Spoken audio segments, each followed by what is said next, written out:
আল্লাহ প্রশ্ন করবেন, এখন আর কে বাকি? মান বাকিয়া ইয়া মালাকাল মউত। মালাকুল মউত বলবেন, হে আল্লাহ তাআলা, এখন তোমার সামনে আমি দাঁড়িয়ে আছি, আর কেউ নাই।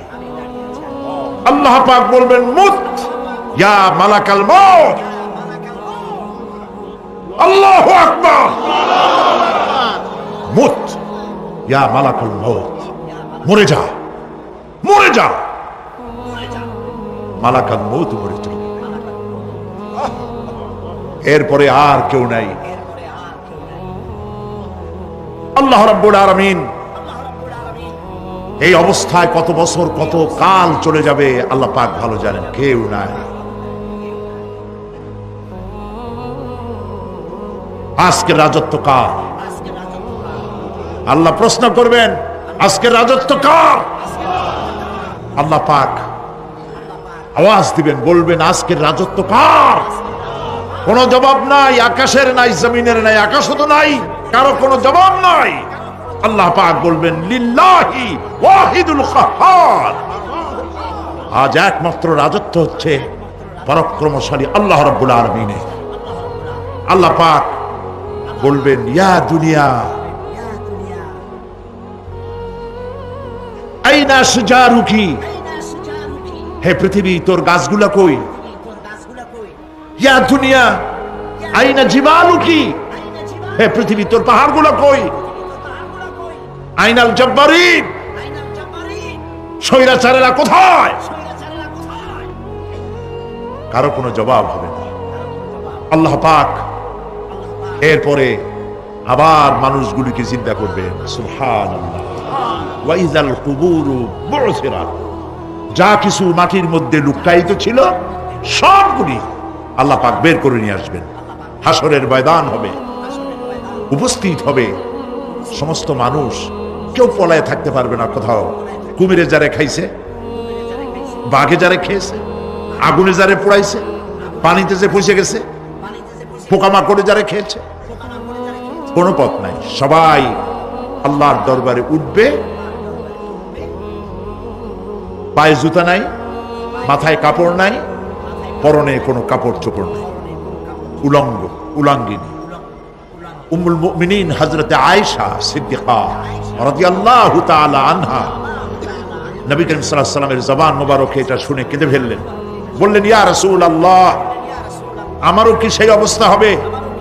তিনি বললেন, হ্যাঁ। উম্মুল মুমিনিন বললেন, ইয়া রাসূলুল্লাহ, তখন কি আমার শরম হবে না? আল্লাহর নবী বললেন, কিয়ামতের এই বিভীষিকাময় দৃশ্য দেখে মানুষ মানুষের দিকে তাকাবার কোনো হুঁশ থাকবে না। সব মানুষ উপরের দিকে তাকায় থাকবে, নিচে তাকাবার কারো কোনো ক্ষমতা থাকবে না। মানুষ অস্থির হয়ে যাবে। সেই হাসরের ময়দান বিচারক আল্লাহ রাব্বুল আলামিন প্রত্যেকটি মানুষকে তার কৃতকর্মের জন্য হিসাব দিতে হবে। আল্লাহ রাব্বুল আলামিন বলেন, পরকালীন জীবনের ব্যবস্থাপনাটা কেমনে হবে শোনো।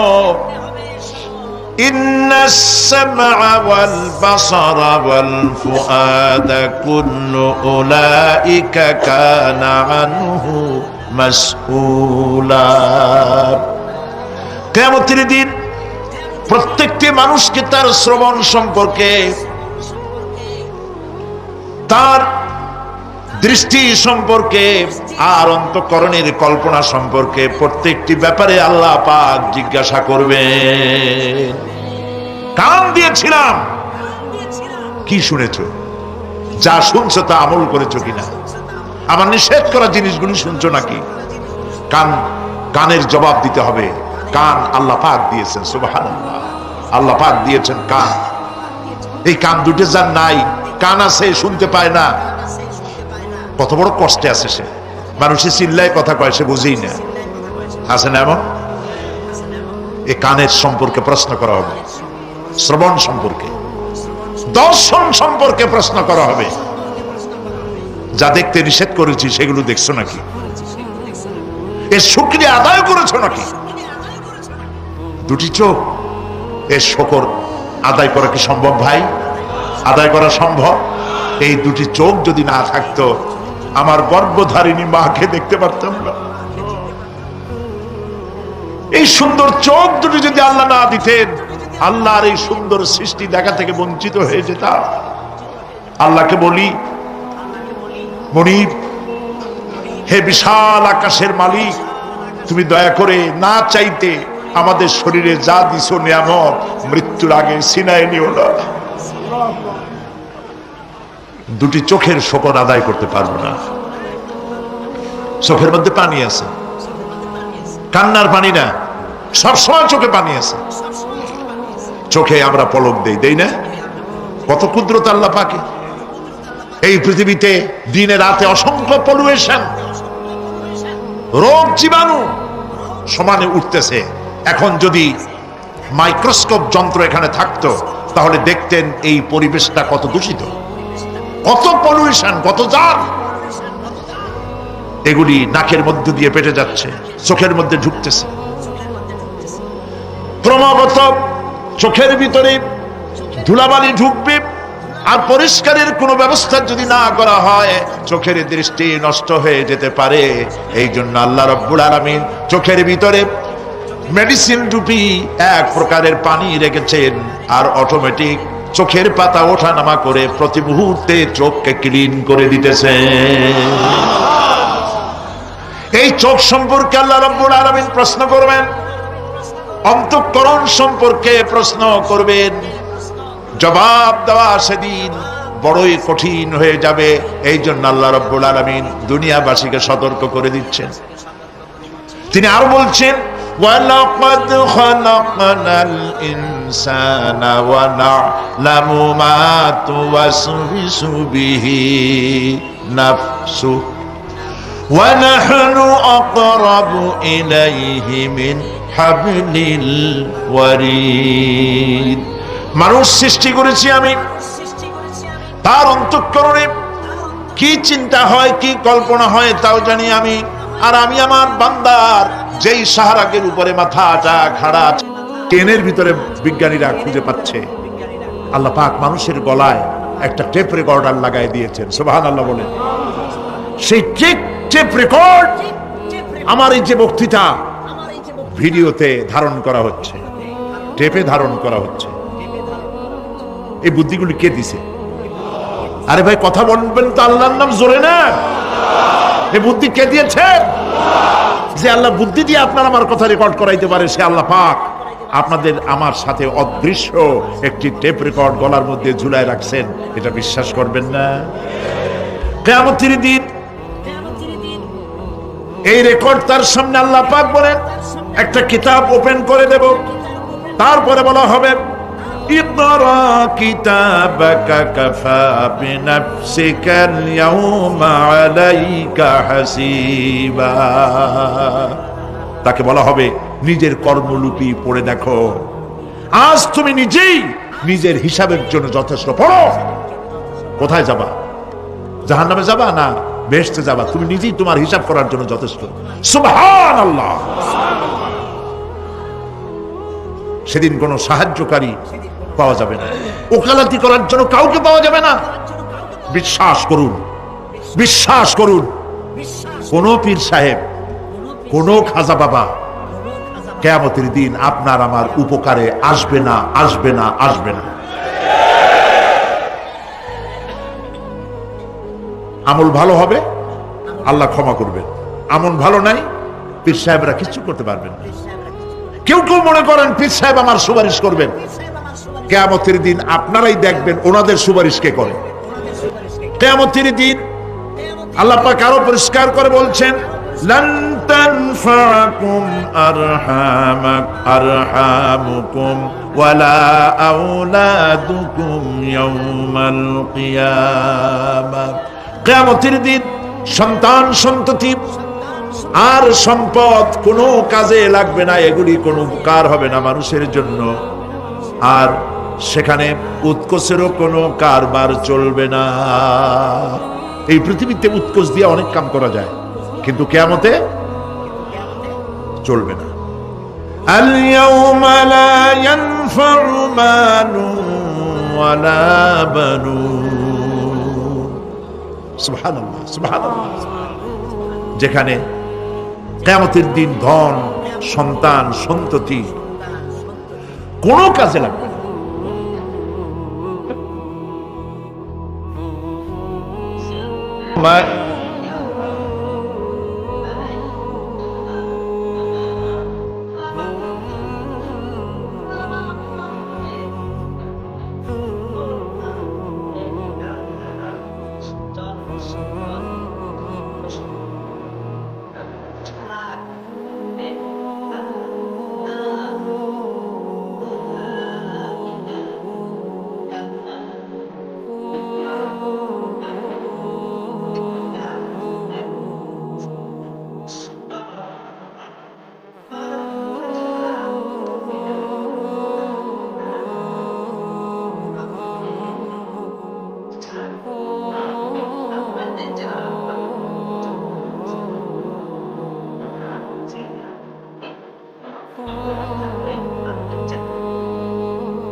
ইমানের ফাউন্ডেশন, ইমানের মূল ভিত্তি আমরা সকলে পড়েছি, লা ইলাহা ইল্লাল্লাহু মুহাম্মাদুর রাসূলুল্লাহ।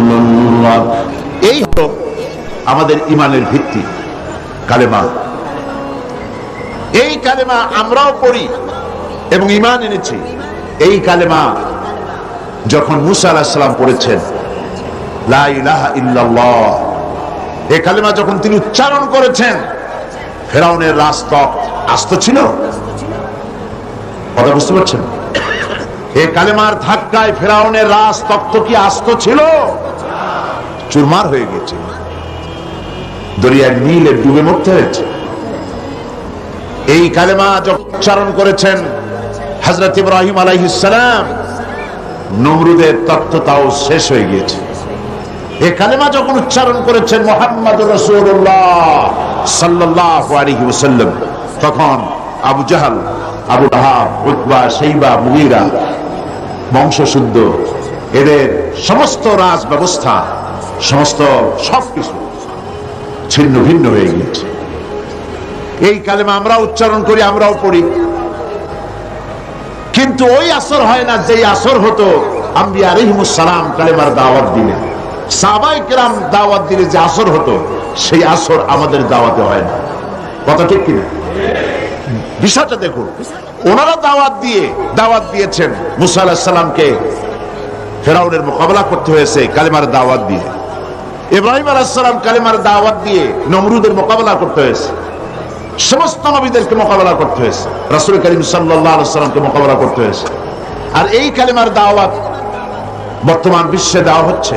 সেই দাওয়াতে লোকেরা ফুল পাচ্ছে, মালা পাচ্ছে। ওনারা দাওয়াত দিতে গিয়ে জেল হয়েছে, জরিমানা হয়েছে, অত্যাচারিত হয়েছে, হিজরত করতে হয়েছে। আর বর্তমান যুগের দাওয়াত দিতে গেলে সেই অবস্থা হচ্ছে না, বরং অন্যরকম হচ্ছে। সুতরাং বোঝা যাচ্ছে যে দাওয়াতটি আল্লাহর পয়গম্বররা যেভাবে পেশ করেছেন ওইভাবে পেশ করা হচ্ছে না। ঈমানকেও আমরা সঠিকভাবে অনুধাবন করতে পারি না। এই ঈমান কি শিক্ষা দেয়? আল্লাহর উপরে ঈমান আনলে সেই ঈমানদারকে কি শিক্ষা দেয় ঈমান, এই কথাটা আমি আপনাদের সাথে বলতে চাই। ঈমান বিল্লাহ, আল্লাহর প্রতি মানুষ যখন ঈমান আনে, তার প্রথম শিক্ষাটাই হচ্ছে ঈমানদারকে, ঈমান বিল্লাহ তাকে আত্মমর্যাদায় সমুন্নত করে, তাকে আত্মমর্যাদা শিক্ষা দেয়। সেটা কি? সেটা হচ্ছে ঈমান আনার আগে সে পাথর দিয়ে মূর্তি তৈরি করে তার সামনে মাথা নত করত, গাছের সামনে মাথা নত করত, সাপের সামনে মাথা নত করত, শক্তির সামনে মাথা নত করত, হাত দিয়া মূর্তি বানাইয়া তার সামনে নিজের ভালো মন্দ কামনা করত। এটা সে করত। কিন্তু যখন ঈমান আনলো তখন কোরআন তাকে বলছে, ঈমানদার ব্যক্তিকে কোরআন শিখালো, ইন্নাল্লাযীনা তাদউনা মিন দুনিল্লাহি ইবাদুন আমসালুকুম। কোরআন মুমিন বান্দাকে শিখালো, আল্লাহ রাব্বুল আলামিনকে বাদ দিয়ে তোমরা যাদের আশ্রয় গ্রহণ করো, যাদেরকে ডাকো, যাদের সাহায্য চাও, ওরা তোমার মতো আমার বান্দা, আমার গোলাম। সুতরাং তোমার মধ্যে মর্যাদার, আত্মমর্যাদা বোধ, পার্সোনালিটি, শাখসিয়ত সৃষ্টি করে ঈমান। কে সৃষ্টি করে? ঈমান। এই পাথরের মূর্তি তোমাকে কিছু দিতে পারবে না, এই মাটির মূর্তি তোমাকে কিছু দিতে পারবে না, এই বিরাট বিরাট গাছগুলি, সাপগুলি কিচ্ছু দিতে পারবে না। যাদের কাছে তোমরা সাহায্য চাও, কোরআনে কারীম বলছে, লা ইস্তাতিউনা লাহুম নাসরান ওয়ালা আনফুসাহুম ইয়ানসুরুন। যাদের কাছে তোমরা সাহায্য প্রার্থনা করো, ওরা তোমাদেরকে সাহায্য করা তো দূরের কথা, ওরা নিজের সাহায্য নিজেরা করতে পারে না, নিজের কেউ রক্ষা করতে পারে না। হাত দিয়ে যে মূর্তি তৈরি করা হয়, পাথর দিয়ে যে মূর্তি তৈরি করা হয়, মাটি দিয়ে মূর্তি তৈরি করা হয়, তাদের সামনে কত খাবার রাখা হয়, ওরা কি পারে ওই খাবারগুলি যদি কুকুরে খাইয়ে যায়? এতগুলো হাত, এক একটা হাত দিয়েও কি একটা কুত্তারে খেদাই দিতে পারে? এমনকি ওর নাকের ডগায় মাছি বসে যদি মুখের মধ্যে কিছু ত্যাগ করে, এতগুলো হাত আছে, আঙ্গুল আছে, একটা আঙ্গুল দিয়ে মাছিটাকে উড়াইতে পারে? এগুলো তো পারি না, নিজের সাহায্য করতে পারে না। মানুষের সাহায্য করা তো দূরের কথা, ওরা কি মানুষ বানানো তো দূরের কথা। আল্লাহ পাক বলেছেন, ওরা কি একটা মাছি বানাইতে পারে? আল্লাহ পাক বলেছেন কোরআন শরীফে, একটা মাছিও কি বানাতে পারে? সুতরাং এগুলির সামনে মাথা নত করতো মানুষ। ঈমান তাকে শিক্ষা দিল, তাকে আত্মমর্যাদায় সমুন্নত করে দিল, পার্সোনালিটি দিল, যে সাহায্য কারো কাছে চাইতে পারবে না। ওরা নিজেরাই, যার কাছে সাহায্য চাও, নিজের সাহায্য ওরা নিজেরা করতে পারে। রাসূল করিম সাল্লাল্লাহু আলাইহি সাল্লামের কাছে এক মুশরিক এসেছিল একটা ভাঙা মূর্তি নিয়ে। হুজুর জিজ্ঞেস করেছিলেন যে তোমার এই মূর্তিটা ভাঙা কেন? সে বলেছিল যে এই মূর্তিটি, এটি তো আমার দেবতা, আমি এর পূজা করি এবং আমি যেন কোনো বিপদে না পড়ি সেই জন্য এর সাথে রাখি। প্রতিমধ্যে পেশাবের প্রয়োজন হলো, তো তাকে এক পাশে দাঁড় করায় রেখা আমি আমার কাজ সেরে এসে দেখি এর শরীর, সমস্ত শরীরটা ভিজা। তো ভাবলাম কোনো বরকতের পানি হবে। তো সে বলল যে এটা আমি চাটে খাওয়া আরম্ভ করলাম। চাটে খেতে গিয়ে দেখি যে কেমন দুর্গন্ধ লাগে। তো চিন্তা হলো বরকতের পানি দুর্গন্ধ হবে কেন? এরকম এসিডের মতো ঝাঁঝ ঝাঁঝ হবে কেন? দূরে তাকায় দেখলাম একটা কুকুর দাঁড়িয়ে আছে আর তার নিচের থেকে পানির ফোঁটা টপকাচ্ছে। তখন বুঝলাম কি বরকতের পানি এটা। বললো মেজাজটা খুব খারাপ হয়ে গেল। এরপরে বললাম তুই নিজেরই সাহায্য করতে পারো না, কুত্তার পেশাব দিয়ে বাঁচাইতে পারো না, আমারে বাঁচাবি কেমনে? রাগ করে দিলাম আর কাছাপ বাইরে গেল, ঠ্যাং কোমর টোমর ভাঙ্গা সারা। হাদিস শরীফ এসেছে হুজুর সাল্লাল্লাহু আলাইহি ওয়াসাল্লাম তখন হেসেছিলেন। সে হাসিতে হুজুর সাল্লাল্লাহু আলাইহি ওয়াসাল্লামের দন্ত মোবারক বিকশিত হয়েছিল, দেখা দিয়েছিল। হুজুর বললেন আমার কাছে কেন এসেছো? মুশরিক ব্যক্তি বলছেন আমি আমার জীবনের ভুল বুঝতে পেরেছি, আমার ভুল বুঝতে পেরেছি, আমি আর অন্ধকারে থাকতে চাই না, আমি ইসলাম কবুল করতে এসেছি। আল্লাহর নবী তারে শেখালেন, পড়ো লা ইলাহা ইল্লাল্লাহু মুহাম্মাদুর রাসূলুল্লাহ। আল্লাহ ছাড়া কোনো ইলাহা নাই, আইনদাতা নাই, বিধানদাতা নাই, এবং তিনি হচ্ছেন সমস্ত শক্তির উৎস। আজকে শক্তির উৎস বলা হয় জনগণকে। নেতা নেত্রীরা পার্লামেন্টেও বলেন, পার্লামেন্টের বাইরেও বলেন, জনসভায় বলেন, তারা বলেন শক্তির উৎস জনগণ, দেশের মালিক জনগণ। আল্লাহ পাক বলছেন লিল্লাহি মা ফিস সামাওয়াতি ওয়া মা ফিল আরদ, আসমান এবং জমিনের একচ্ছত্র মালিকানা কার? আল্লাহর নাম নিলে কি লজ্জা করে? গুনাহ হবে? তো জোরে বলতে পারেন না কেন? আসমান এবং জমিনের একচ্ছত্র মালিকানা কার? সার্বভৌমত্বের মালিক আল্লাহ। আর ওরা বলছে সার্বভৌমত্বের মালিক হলো জনগণ। সম্পূর্ণভাবে মুশরিকানা কথা, শিরক, এই ধারণা পোষণ করা। দেশের মালিক জনগণ নয়, এটা মিথ্যে কথা, বাজে কথা। এবং জনগণ কখনো ক্ষমতার উৎস হতে পারে না। আল্লাহ পাকের কোরআন শরীফের সাথে সম্পূর্ণ বিপরীতমুখী কথা। আল্লাহ পাক কি বলছেন? আল্লাহ রাব্বুল আলামিন বলছেন আন্নাল কুওয়াতা লিল্লাহি জামিআ, সমস্ত ক্ষমতা একচ্ছত্র মালিক, ক্ষমতার উৎস কে? আল্লাহ সুবহানাহু ওয়া তাআলা, তিনি হচ্ছেন ক্ষমতার মালিক। আল্লাহ পাক আরো বলেন وَمَا لَكُمْ مِنْ دُونِ اللَّهِ مِنْ وَلِيٍّ وَلَا نَصِيرٍ, তোমাদের জন্য আল্লাহ ছাড়া কোনো সাহায্যকারী নাই এবং তিনি একমাত্র, তিনি ছাড়া তোমাদের কোনো পৃষ্ঠপোষক নাই, সাহায্যকারীও কেউ নাই, পৃষ্ঠপোষকও কেউ না। কত রাষ্ট্র শাসক গোমরা বেদাতপন্থী ফকিরদের কাছে গিয়ে মুরিদ হইল, ক্ষমতা যখন চলে গেল সে বেদাতপন্থী ফকির তার বাঁচাইতে পারল না। আমি নাম নিলাম না। আমাদের দেশেও এবং আমাদের দেশের বাইরেও, পার্শ্ববর্তী দেশেও মুসলমান রাষ্ট্র শাসক বেদাতি ফকির, বেসরা ফকির, এদের কাছে গিয়েছে, মুরিদ হয়েছে এবং মনে করেছে উনি আমার বাঁচাইবে, ক্ষমতা টিকায় রাখবে। ক্ষমতা যখন চলে গেল ফকিররা তার দিকে তাকায় থাকলো, নিজে ফকির, ওরে দেবী কি? ও নিজেই তো ফকির। ওয়াল্লাহু গানি ওয়াল্লাহুল গানিয়্যু ওয়া আনতুমুল ফুকারা, কেবলমাত্র বেনিয়াজ কে? যিনি কারো মুখাপেক্ষী নন, আর সব ফকির। সুতরাং তোমাদের কোনো পৃষ্ঠপোষক নাই, আল্লাহ ছাড়া কোনো বন্ধু নাই, ওলি নাই, মনিব নাই, কেউ নাই সাহায্যকারী। কে ছাড়া? এবার দেখুন আল্লাহ রাব্বুল আলামিন তার হাবিবকে লক্ষ্য করে বলছেন وَإِنْ يَمْسَسْكَ اللَّهُ بِضُرٍّ فَلَا كَاشِفَ لَهُ إِلَّا هُوَ وَإِنْ يُرِدْكَ بِخَيْرٍ فَلَا رَادَّ لِفَضْلِهِ। আল্লাহ পাক বলছেন, আল্লাহ যদি তোমার কোনো অকল্যাণ করতে চান, তোমাকে যদি কোনো বিপদে ফেলতে চান, তাহলে সেই বিপদ থেকে তোমাকে কেউ রক্ষা করতে পারবে না।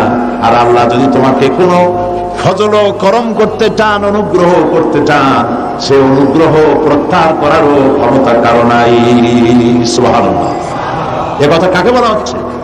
আল্লাহ পাক বলছেন তার রাসূলকে, আল্লাহ যদি আপনার কোনো অকল্যাণ করেন, আল্লাহ যদি আপনার কোনো বিপদ দেন, সেই বিপদ থেকে আপনাকে কেউ রক্ষা করতে পারবে না। সুবহানাল্লাহ বলবেন না? আর আল্লাহ পাক যদি আপনাকে কোনো কল্যাণ দিতে চান, সেই কল্যাণ থেকে আপনাকে কেউ ফিরাইতে পারবে না। এই বিশ্বাস মনের মধ্যে রাখুন। এটাই হচ্ছে ঈমান। ঈমান বিল্লাহ, আল্লাহর প্রতি ঈমান। এই শিক্ষা আমাদেরকে দেয়। আমাদের কপাল পুড়ছে কেন? কপাল পুড়েছে তো এই কারণে, আল্লাহকে ছেড়ে দিয়ে মানুষ মাজারে গিয়ে সেজদা দিয়েছে, কবরে গিয়ে সেজদা দিয়েছে, বেসরা ফকিরদের কাছে গিয়েছে। তাসাউফ একটি মহান বিষয়, একটি পবিত্র বিষয়। এই বিষয়টাকে ব্যবসায় পরিণত করা হয়েছে এবং তাওহীদের কনসেপশন ক্লিয়ার না থাকার কারণে শিরক এবং বিদআত চরমভাবে বেড়েছে। মানুষ এগুলির কাছে গিয়ে সাহায্য কামনা করেছে, যার ফলে আল্লাহ পাক নারাজ হয়েছে। মুমিন ব্যক্তি, ঈমান বিল্লাহ মুমিন ব্যক্তিকে ট্রেনিং দেয়, সে আত্মমর্যাদা সম্পন্ন হবে। সে কখনোই কারো কাছে হাত পাতবে না, তার মর্যাদা এত বাড়বে। সে রিস্কের ব্যাপারে, মানুষ তো রুজিটারই একটু বেশি, রুজি না হইলে বাঁচবে কি করে, রিস্কের জন্যই সে সংগ্রাম করে। হক কথা বলতে গলা আটকে আসে, এই কথাটা যদি বলি তাহলে আর যদি দাওয়াত না হয়, এই কথাটা যদি বলি তাহলে যদি চাকরি না থাকে, এই কথাটা যদি বলে ফেলি তাহলে যদি জেলে যাই, এইসব হীনমন্যতায় পেয়ে বসে যারা ঈমান বোঝে নাই। আর ঈমান যাদের উপলব্ধি হয়েছে, ঈমানের বুঝ যাদের এসেছে, ঈমান তাদেরকে শিক্ষা দিয়েছে, রিস্কের জন্য হক কথা বলা থেকে বিরত থেকো না, কারণ রিস্কের মালিক কে? আল্লাহ রাব্বুল আলামিন বলেছেন, ইন্নাল্লাহা হুয়ার রাজ্জাকু যুল কুওয়াতিল মাতিন। নিশ্চয়ই যেন আল্লাহই হচ্ছেন মহান রিজিক দাতা, নিরঙ্কুশ শক্তির অধিকারী। রিস্কের মালিক হচ্ছেন তিনি। খেতে দেওয়ার মালিক কে বলেন? সবাই বলেন মালিক কে? কাজী হক কথা বলতে আপত্তি কোথায়? এই মসজিদে চাকরি না থাকে আরেক মসজিদে হবে, এই মাদ্রাসায় চাকরি না থাকে আরেক মাদ্রাসায় হবে। এই চাকরি ছাড়া আল্লাহ আপনারা খাওয়াইতে পারবে না, এটা বিশ্বাস করেন নাকি? তাহলে হক কথা বলতে আপত্তি কোথায়? হক কথা বলার লোকের সংখ্যা কমে গিয়েছে, কথা ঠিক কিনা? হক কথা বলা হচ্ছে না বলেই তো সাহস পাচ্ছে ইসলাম বিরোধীরা, সাহস পাচ্ছে নাস্তিক আর মুরতাদেরা। আল্লাহ রাব্বুল আলামিন কোরআনে কারীমের মধ্যে বলেছেন, ওয়ামা মিন দাব্বাতিন ফিল আরদি ইল্লা আলাল্লাহি রিজকুহা। এই পৃথিবীর বুকে এমন কোন বিচরণশীল জীব নাই যেই জীবের রিস্কের দায়িত্ব আমি আল্লাহ বা নিজ হাতে উঠায় নেই নাই। বিশ্বাস হয় না? এত বড় কথা। সমস্ত প্রাণীর রিস্কের দায়িত্ব কার হাতে? কার হাতে? আমার দেশে সরকার আছে, পৃথিবীর প্রত্যেকটা দেশে সরকার আছে, আছে না? সরকারবিহীন দেশ আছে কিনা আমি জানি না, সব দেশেই সরকার আছে।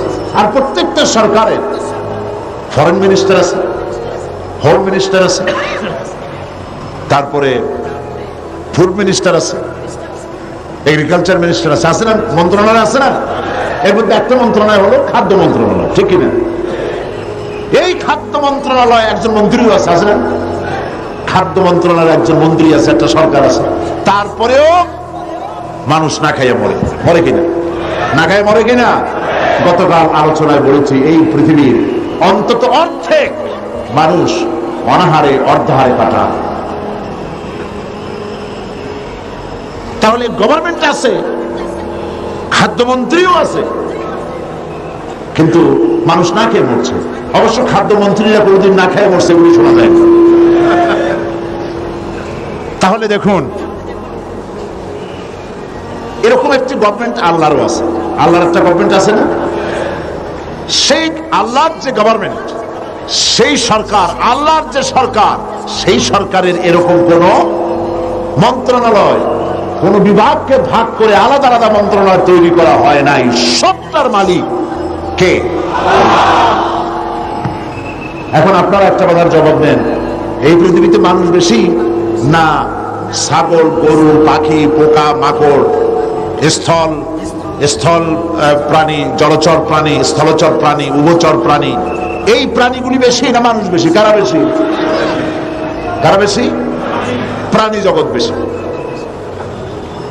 তাহলে আমাদের সরকারগুলি, পৃথিবীর সরকারগুলি প্রত্যেকটা আলাদা আলাদা সরকার, এবং তাদের দেশের উৎপাদন আছে, এক্সপোর্ট ইম্পোর্ট, বিভিন্ন রকমের ব্যবসা বাণিজ্য আছে। এই সব কিছু থাকা সত্ত্বেও মানুষ না খেয়ে মরে। আর আল্লাহর যে সরকার, সেই সরকারটার দিকে তাকিয়ে দেখুন তো, এই অসংখ্য পাখি আকাশে ওড়ে। গত বছর 50,000 পাখি সাইবেরিয়ায় না খেয়ে মারা গেছে, এরকম কোন রিপোর্ট পাওয়া গেছে? অন্তত 40,000 লোকটাফিস না খেয়ে মরে ভাসে উঠছে চট্টগ্রামের কর্ণফুলীতে। এরকম কোন আপনারা কোন নমুনা পেয়েছেন? আপনার সুন্দরবনের ভেতরে হাজার হাজার বাঘ আর হরিণ ক্ষুধার জ্বালায় না খেয়ে মারা গেছে, এরকম কোন রিপোর্ট পাওয়া গেছে? পাওয়া যায় না। কারণ এই গভর্নমেন্ট কে চালায়? আল্লাহ পাক চালায়। সকলকে খেতে দেন, সকলকে খেতে দেন। আল্লাহ রাব্বুল আলামিন বলছেন, وكأي من دابة لا تحمل رزقها الله يرزقها وإياكم। কোন জীবী নিজের সঙ্গে খাদ্য সংগ্রহ করে নিয়ে আসে নাই, সমস্ত জীবের খাদ্য আমি সরবরাহ করি, তোমাদেরকেও আমি খাদ্য সরবরাহ করি। খেতে দেওয়ার মালিককে আল্লাহ পাক। এই জমিন থেকে আল্লাহ পাক খাদ্য দিচ্ছেন, আকাশ থেকে খাদ্য দিচ্ছেন। আমাদের রিস্ক এই জমিনে নয়, আমাদের রিস্ক কোথায়? আসমানে। আসমান থেকে আল্লাহ পাক রিস্কের ব্যবস্থা করে থাকে। সুতরাং ঈমান প্রথম যে শিক্ষাটা দিল, ঈমান বিল্লাহ প্রথম যে শিক্ষাটা দিল, সেই শিক্ষাটা হলো এই যে আমি আমার মাথা নত করতে পারবো না, আমার আত্মমর্যাদা সিস্টেমের ব্যাপারে, যে আমি পৃথিবীর কোন মন্ত্রীর গোলাম নই, কোন প্রেসিডেন্টের গোলাম নই, কোন পীর বুজুর্গের গোলাম নই, কোন মানুষের গোলাম নই। আমি গোলাম কেবলমাত্র কার? জোরে বলুন। সে আল্লাহ পাকের গোলাম, যার হাতের মুঠায় সমস্ত প্রাণীর জীবন। তিনি আমাকে খেতে দেন, তিনি আমাকে পড়তে দেন, তিনি আমাকে সাহায্য করেন, তিনি আমাকে বিপদ থেকে বাঁচান। ঈমান। দুই নম্বরে ঈমান বিল্লাহ মানুষকে যে শিক্ষা দেয়, সে শিক্ষাটা হচ্ছে মুমিনকে নিরহংকার বানায়। সুবহানাল্লাহ বলেন। মুমিন ব্যক্তির ভিতরে কোনো অহংকার জায়গা পাবে না, সে বিনয় হবে, বিনম্র হবে, নিরহংকার হবে। কারণ হচ্ছে আল্লাহ পাক তাকে বলেছেন ওয়া হুয়াল কাহিরু ফাওকা ইবাদি। আল্লাহর কর্তৃত্ব থেকে বেরিয়ে আসার ক্ষমতা কোনো মানুষের নাই।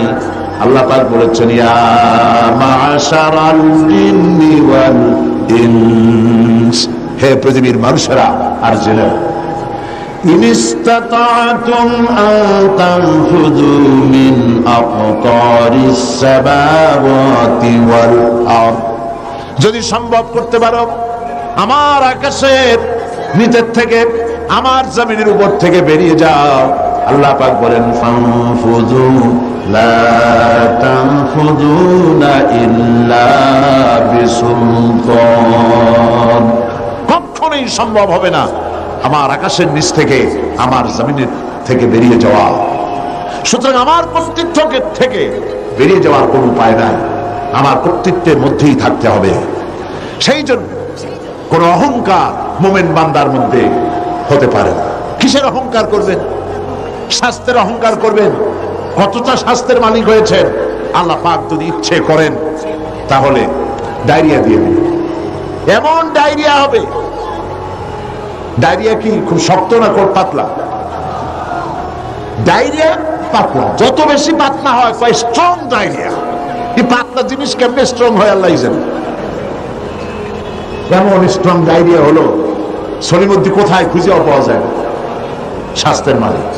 সুতরাং স্বাস্থ্যের বড়াই করবেন না, বিদ্যার বড়াই করবেন। কত বড় বিদ্যা অর্জন করেছেন, টাকার বড়াই করবেন। কত টাকার মালিক হয়েছে।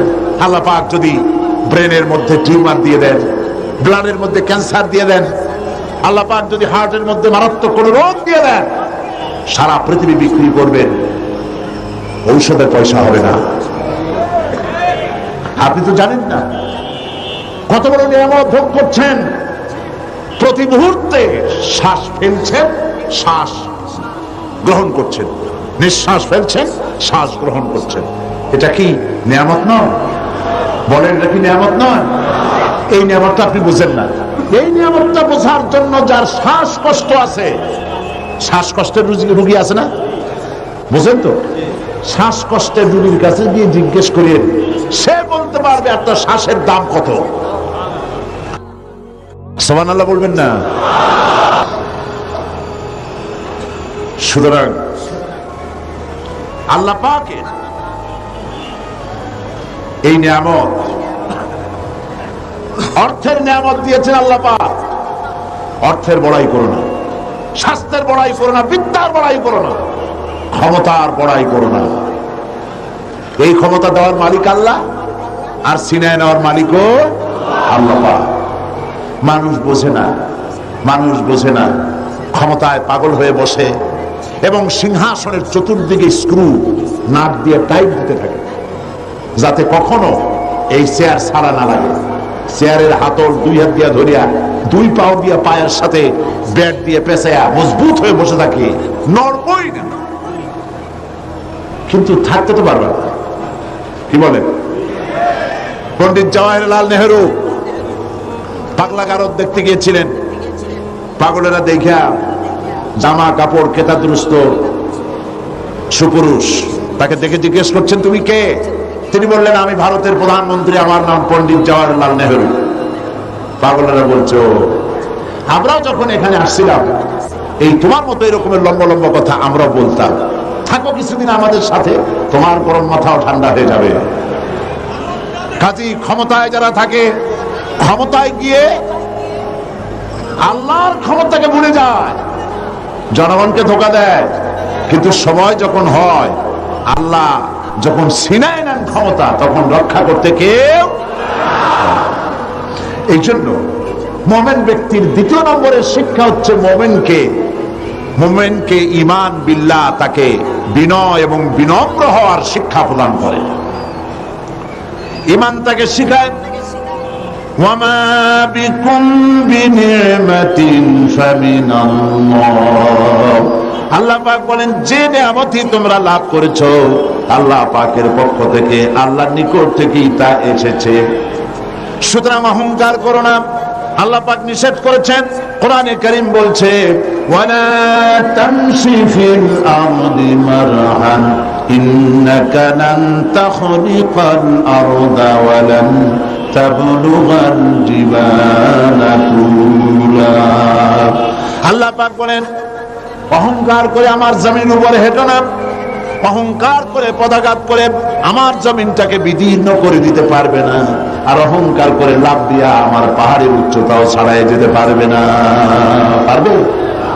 অহংকারের ঠেলায় সালামও দিতে চায় না। আছে কিনা এরকম মানুষ? সালামও দিতে চায় না। তুমি যে অহংকার করো, তুমি কি পারবে তোমার পাও দিয়া লাথি মেরে জমিনটারে ভাড়ায় দিতে? তুমি কি পারবা লাভ দিয়া পাহাড়ের উচ্চতা ছাড়াই যেতে? তাহলে কেন অহংকার করো? বরং মোমেন বান্দার খাসলাত হচ্ছে এই, কোরআন বলছে, ওয়াইবাদুর রাহমানিল্লাযীনা ইয়ামশুনা আলাল আরদি হাওনা। দয়াময় আল্লাহর বিশিষ্ট বান্দা যারা, তারা দুনিয়ার বুকে বিনয়ের সাথে তারা চলাফেরা করে, অহংকারের সাথে তারা চলাফেরা করে না। এটা হলো ঈমানের শিক্ষা। এই শিক্ষা কি আমরা গ্রহণ করব? আল্লাহ যেন কবুল করেন, বলেন আমিন। আমরা কেউ যেন অহংকার না করি, কখনো না, কখনো যেন অহংকার আমাদের মধ্যে জায়গা না পায়। কিবর, অহংকার, আত্মম্ভরিতা কবিরা গুনাহ। এর থেকে আল্লাহ পাক আমাদেরকে রক্ষা করুন, বলি আমিন। হাদিসে কুদসিতে এসেছে, আল্লাহ পাক বলেছেন, অহংকার, কিবর, এটা হচ্ছে আমার চাদর। যে ব্যক্তি কিবর করে, অহংকার করে, সেজন্য আমার চাদর নিয়ে টানাটানি করে। নাউজুবিল্লাহ। কত বড় গোস্তাখ, বেয়াদব, আল্লাহর চাদর নিয়ে টানাটানি করে। নাউজুবিল্লাহ। এটা হচ্ছে 2 নম্বরের শিক্ষা। ঈমান এই শিক্ষা প্রদান করে একজন মুমিনকে। আল্লাহর প্রতি যে ঈমান আনে, তার প্রথম শিক্ষা, আত্মমর্যাদা সম্পন্ন ব্যক্তিত্ব হবে, আল্লাহ ছাড়া কারোর সামনে হাত পাতবে না। সুবহানাল্লাহ। 2 নম্বরে সে বিনয় হবে, বিনম্র হবে, নিরহংকার। আর 3 নম্বরে আল্লাহর প্রতি ঈমান ঈমানদারকে নির্ভীক বানায়। সুবহানাল্লাহ। যে ব্যক্তি ঈমানদার হবে সে নির্ভীক হবে, সে কাউকে ভয় পাবে না। মানুষ তো মৃত্যুকেই সবচাইতে ভয় পায়। কোনটাকে ভয় পায় বেশি? কিন্তু মৃত্যুকে যতই ভয় পায়, আমরা কি এই মৃত্যুর হাত থেকে বাঁচতে পারবো? আল্লাহ রাব্বুল আলামিন বলেন, কুল ইন্নাল মাউতাল্লাযী তাফিররুনা মিনহু ফাইন্নাহু মুলাকীকুম। মরণ থেকে পালাও তুমি, মরণ তোমায় লইবে ঘিরি, যদিও সুদূর আকাশ পানে, লুকাও সেথায় লাগিয়েছি। হে মহারোগের ঔষধ নাই, হে মহারোগের চিকিৎসক নাই, নাই সে ঔষধ জগতে, খুঁজিয়া কাতর হইলে কি হবে, পারিবে না তারে ফিরাতে। আকাশে গিয়ে যদি সিঁড়ি লাগায় আকাশে গিয়েও যদি কেউ লুকায়, মৃত্যুর থেকে বাঁচার কোনো পথ নাই। মৃত্যু এক অবধারিত মহাসত্য, এ মৃত্যু হবেই। সুতরাং এই ক্ষণস্থায়ী জীবনকে কেন সেই অনন্ত জীবনের জন্য উৎসর্গ করে দিবেন? অর্থাৎ মৌতকে ভয় পেয়ে, মৃত্যুর ভয় করে মানুষ হক কথা থেকে বিরত থাকবে না, হকের দাওয়াত দিতেই থাকবে। যেহেতু মৃত্যু তার নির্ধারিত সময় আসবেই। এই মৃত্যুর হাত থেকে যখন, এটি সবচাইতে বড় কথা বলি, রাসূল করিম সাল্লাল্লাহু আলাইহি ওয়াসাল্লামের চাইতে শ্রেষ্ঠ মানুষ আকাশের নিচে জমিনের উপরে হয়েছে কখনো? হবে কখনো? তার চাইতে শ্রেষ্ঠ আল্লাহর মাহবুব আর কি কেউ আছে? তারই যখন মৃত্যু হয়েছে, তিনি যখন ইন্তেকাল করেছেন, তাহলে কেউ কি বাঁচতে পারবে? এই মৃত্যুর হাত থেকে বাঁচার কোনো পথ নেই। সেই জন্য মুমিন বান্দাকে তার জীবন তৈরি করতে হবে ঈমানের উপরে। আল্লাহ রাব্বুল আলামিন বলেছেন, ইন্নাল্লাহা আশতারা মিনাল মুমিনিনা আনফুসাহুম ওয়া আমওয়ালাহুম বিআন্না লাহুমুল জান্নাহ। আল্লাহ পাক বলেন, আমি আমার মুমিনের জান এবং মালকে খরিদ করে নিয়েছি, বিনিময়ে আমার মুমিন বান্দাকে আমার জান্নাত দিয়ে দিয়েছি, বেহেশতটা দিয়ে দিয়েছি আমার মুমিন বান্দাকে, তার জান আর মাল আমি কিনে নিয়েছি। এই জন্য মুমিন বান্দার এই চিন্তা থাকা দরকার যে আমার ভালো মন্দ সবকে করবে।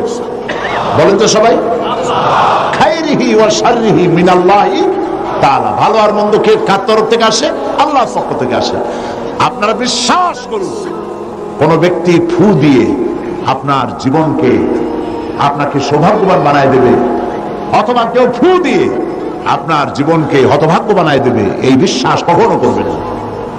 আপনার ভালো আমার ভালো, আমার মন্দ আপনার মন্দ, আমাদের সকলের ভালো মন্দের একমাত্র মালিক ঈমানের কথা। ঈমান বিল্লাহ মানুষকে এই শিক্ষা দেয়, ওয়ামা হুম বিদাররিনা বিহি মিন আহাদিন ইল্লা বিইذনিল্লাহ। একথা সুস্পষ্ট যে আল্লাহ রাব্বুল আলামিনের অনুমতি ব্যতি রেখে আপনার ক্ষতি সাধন করার ক্ষমতা পৃথিবীর কারো নাই। যেটা হবার সেটা হবেই।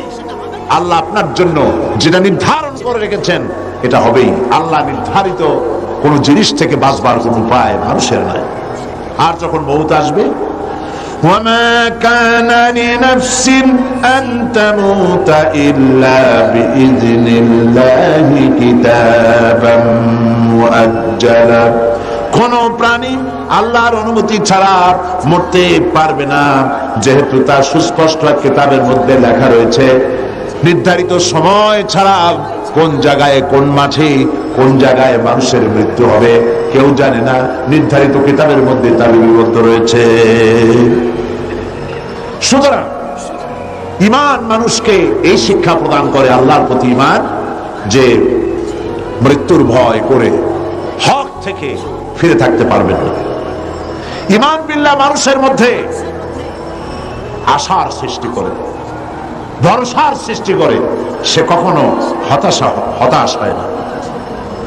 আল্লাহ রাব্বুল আলামিন মানুষকে নিরাশ হতে নিষেধ করেছেন, লা তাকনাতু মির রাহমাতিল্লাহ।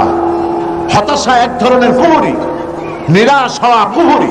এই জন্য আল্লাহ পাক নিরাশ হতে নিষেধ করেছেন। মুমিনের ভিতরে আল্লাহ পাক আশাবাদ সৃষ্টি করেন, এটা হলো ঈমানের দাবি। আল্লাহ পাক কোরআনে কারীমে বলেছেন, ومن يقنط من رحمة ربه إلا الضالون। আল্লাহর রহমত থেকে কেবলমাত্র পথভ্রষ্ট লোকেরাই হতাশ হয়, নিরাশ হয়, আর কেউ নিরাশ হয় না। আল্লাহ পাকের রহমত থেকে নিরাশ হওয়া ঈমানের পরিপন্থী। এই জন্য ঈমানদার লোকেরা যখন রোগাক্রান্ত হয় তখন সে নিরাময়তার দিক থেকে ভেঙে পড়ে না, হতাশ হয় না, কারণ আল্লাহর প্রতি ঈমান তাকে বলে আল্লাযী খালাকানি ফাহুয়া ইয়াহদিন। তিনি আমাকে সৃষ্টি করেছেন আর তিনি আমাকে পথ প্রদর্শন করেছেন। ওয়াল্লাযী হুয়া ইউতঈমুনি ওয়া ইয়াসকিন, আর তিনি আমাকে আহার করান, তিনি আমাকে পান করান। ওয়া ইযা মারিদতু ফাহুয়া ইয়াশফিন, আর আমি যখন অসুস্থ হই তখন আমাকে রোগমুক্ত করে দেন আল্লাহ রাব্বুল আলামিন। অসুস্থ হলে আমাকে রোগমুক্ত কে করেন? আল্লাহ রাব্বুল আলামিন। হযরত আইয়ুব আলাইহিস সালাম 18 বছর পর্যন্ত রোগাক্রান্ত থাকলেন। আমাদের মধ্যে অনেক মানুষ রোগাক্রান্ত হয় না? আমাদের প্রত্যেকেরই রোগ ব্যাধি মাঝে মধ্যে হয় না, হয় না? অনেক মানুষ আছে অসুখ হলে বলে এত নামাজ রোজা আমি করি আর রোগ আমার ছাড়া কেউ চলে দেবে, এত ভালো ভালো কাজ করি তারপরে আমার অসুখ হয়, আমার ছেলেমেলে মরে। এটা কেমন কথা? রোগ ব্যাধি এটাও আল্লাহর নিয়ামত, তন্দুরুস্তিও নিয়ামত, রোগ ব্যাধিও নিয়ামত। তবে আল্লাহর কাছে বলতে হবে, আল্লাহ রোগ ব্যাধির নিয়ামত তন্দুরুস্তির নিয়ামত দিয়া বদলায় দাও, আমাকে তন্দুরুস্তি দান করো যাতে করে আমি ইবাদত করতে পারি। হযরত আইয়ুব আলাইহিস সালাম 18টি বছর পর্যন্ত রোগ ভোগ করার মধ্যে যখন শরীরের ভিতরে পোকা জমে গেল, জিহ্বায় যখন পোকা শুরু হয়েছিল, তখন তিনি বলেছিলেন, রব্বুল আলামিন এতদিন কোনো কথা বলি নাই, এখন আমার জিহ্বায় পোকা ধরেছে, আয় আল্লাহ পাক তুমি দয়া করে আমার জিহ্বায় পোকা দিও না, কারণ আমার জিহ্বায় যদি পোকা হয়ে যায় তাহলে তুমি আল্লাহ তোমার জিকির আমি কি দিয়া করব? আল্লাহ পাকের কাছে বললেন, আন্নী মাসসানি আদ-দুররু ওয়া আনতা আরহামুর রাহিমিন। আল্লাহ আমি অসুস্থ হয়ে পড়েছি আর তুমি হচ্ছ পরম করুণাময় দাতা এবং দয়ালু, আমাকে রোগ মুক্ত করে দাও। এটা না বলে তিনি খুব কায়দা করে বললেন, যায় আল্লাহ আমি অসুস্থ আর তোমার নাম রহমান রহিম। আল্লাহ রাব্বুল আলামিন তার দোয়া কবুল করলেন, আল্লাহ পাক তাকে শুনিয়ে দিলেন। আল্লাহ পাক বলছেন, ফাকাশাফনা মা বিহি মিন দুররি ওয়া আতাইনাহু আহলাহু ওয়া মিসলাহুম মাআহুম রাহমাতাম মিন ইনদিনা। আমি তার কষ্ট দূর করে দিলাম এবং তাকে কেবল তার পরিজনই ফেরত দিলাম না, বরং তার সঙ্গী সাথী যারা ছিল তাদেরকেও আমি ফেরত দান করে দিলাম। আল্লাহ পাক হযরতে আইয়ুব আলাইহিস সালামকে 18 বছর রোগ শোক ভোগ করার পর পূর্ণ সুস্থতা দান করে দিলেন। কোরআন শরীফে নজির এই সব ঘটনা আল্লাহ উল্লেখ করেছেন এই জন্য, যাতে করে আপনাদের কাউকে হতাশায় পেয়ে না বসে। হতাশ হওয়া এটা ঈমানের পরিপন্থী। এবার দেখুন হযরত ইয়াকুব আলাইহিস সালাম প্রাণ প্রিয় সন্তান হযরত ইউসুফ আলাইহিস সালামকে তিনি হারিয়ে ফেলেছেন।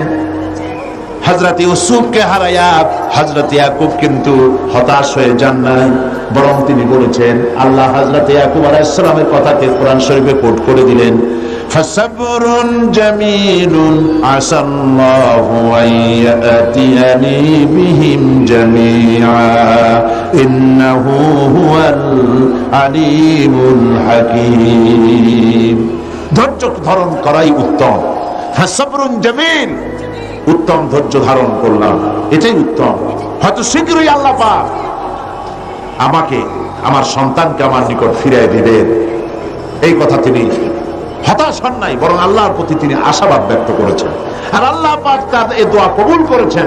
হযরত ইউসুফ আলাইহিস সালামকে তার পিতার কাছে আল্লাহ ফিরিয়ে দিয়েছেন, দেন নাই? কি বলছেন, দেন নাই আল্লাহ পাক? হযরত ইউনূস আলাইহিস সালাম মাছের পেটের মধ্যে চলে গেলেন, মাছ তাকে গিলে ফেলল। ইউনূস আলাইহিস সালামকে গিলে মাছ নদীর অতল তলদেশে চলে গেছে, বাঁচার কোনো পথ নাই। মাছের পেটের ভিতরে দরজা নাই, জানালা নাই, ছিদ্র নাই, বেরোতে পারেন এমন কোনো জায়গা নাই। আল্লাহ পাক হযরত ইউনূসের এই ঘটনা বলতে গিয়ে কোরআনে কারীমের মধ্যে বলছেন, ওয়াজান্নুন إذ ذهب مغاضبا فظن أن لن نقدر عليه فنادى في الظلمات أن لا إله إلا أنت سبحانك إني كنت من الظالمين মাছের পেটের ভেতরে বসে হযরত ইউনূস আলাইহিস সালাম চিৎকার দিলেন, কি পড়লেন? পড়েন আমার সাথে সবাই মিলে, লা ইলাহা ইল্লা আনতা সুবহানাকা ইন্নী কুনতু মিনাল যালিমিন। আয় আল্লাহ, আল্লাহ ছাড়া কোনো ইলাহ নাই, আমি তোমার পবিত্রতা ঘোষণা করছি, আমি আমার উপরে জুলুম করেছি। এই বলে তিনি কাঁদতেছিলেন। আর আল্লাহ রাব্বুল আলামিন ইউনূস আলাইহিস সালামের কান্না বুঝি শোনেন নাই? বলেন শুনেছেন কিনা?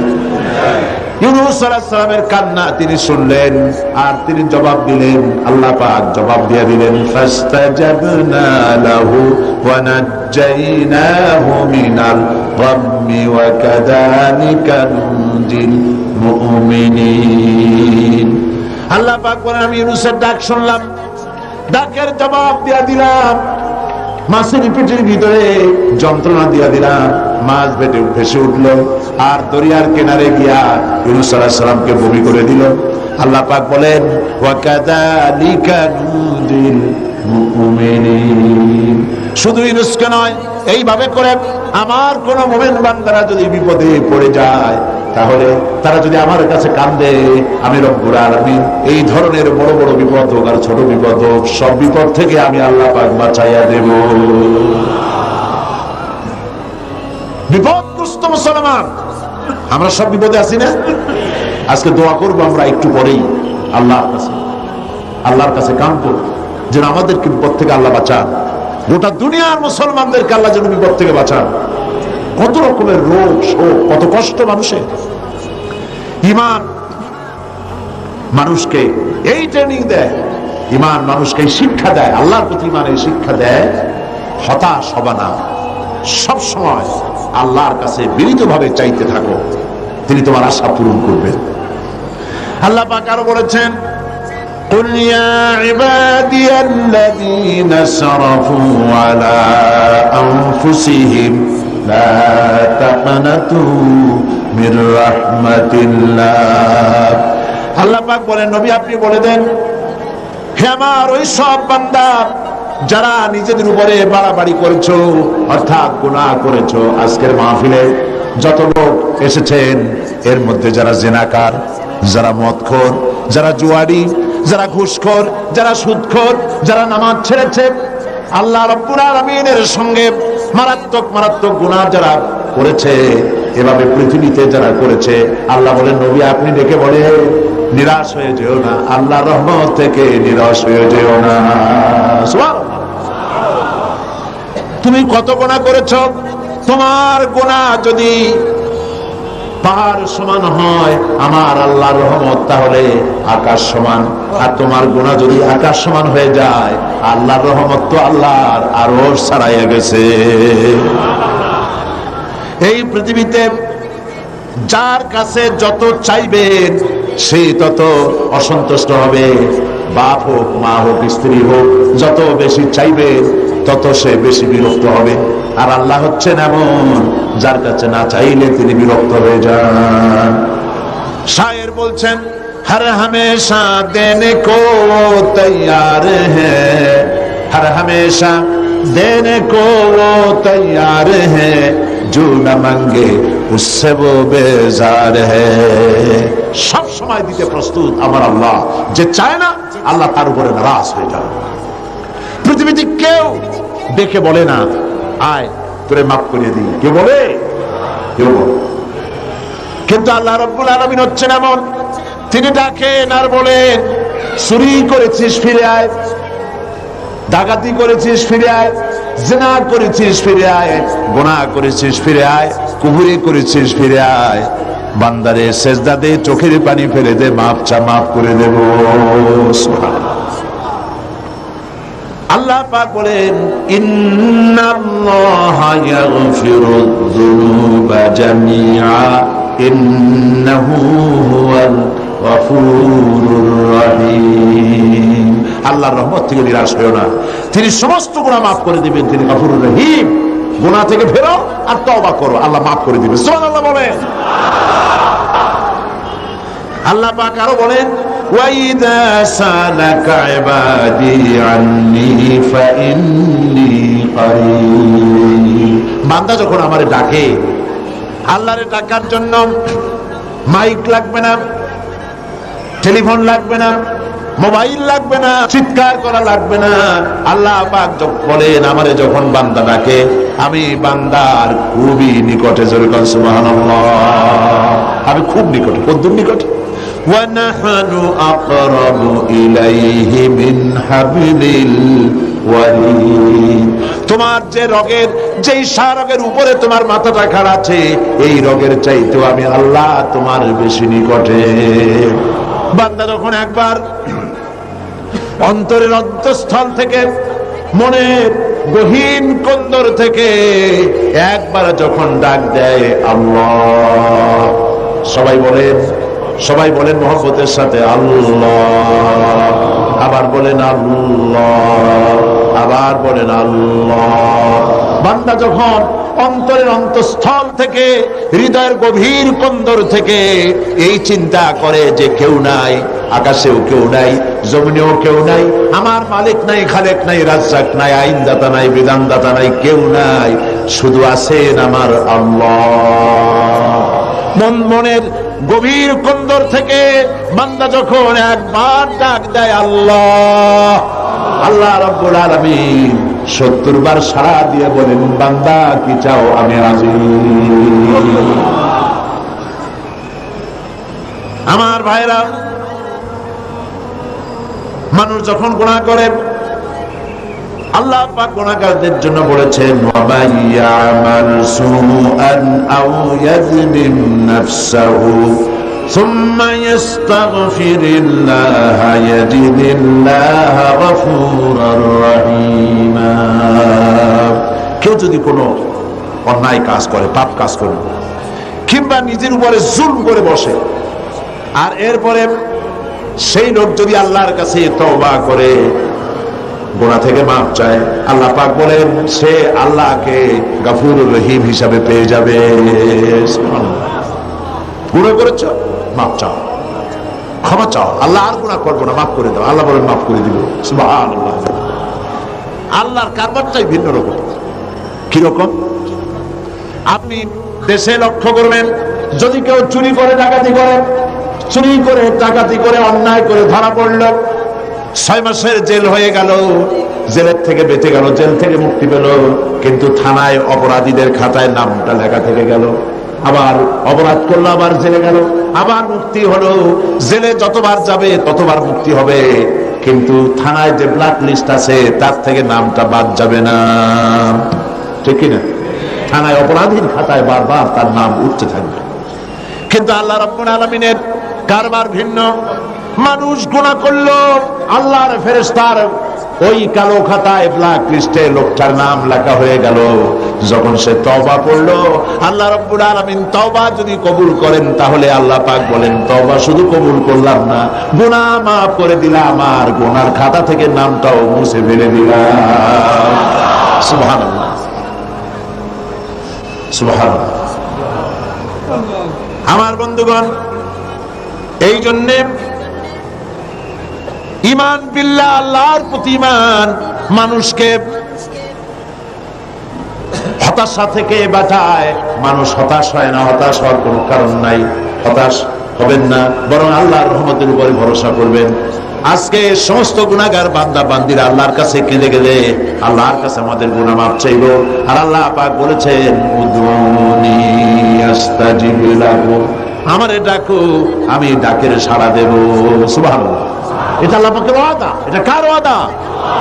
দুনিয়ায় প্রায় সকলেই ওয়াদা খেলাফ করে, কত লোক ওয়াদার খেলাফ করে, কিন্তু আল্লাহ কি ওয়াদা ভঙ্গ করেন কখনো? সুতরাং আল্লাহ পাক বলেছেন, আমারে ডাকো, আমি ডাকের সাড়া দেব। ডাকেন সবাই, সুবহানাল্লাহ, আলহামদুলিল্লাহ, লা ইলাহা ইল্লাল্লাহ। জোরে সুবহানাল্লাহ।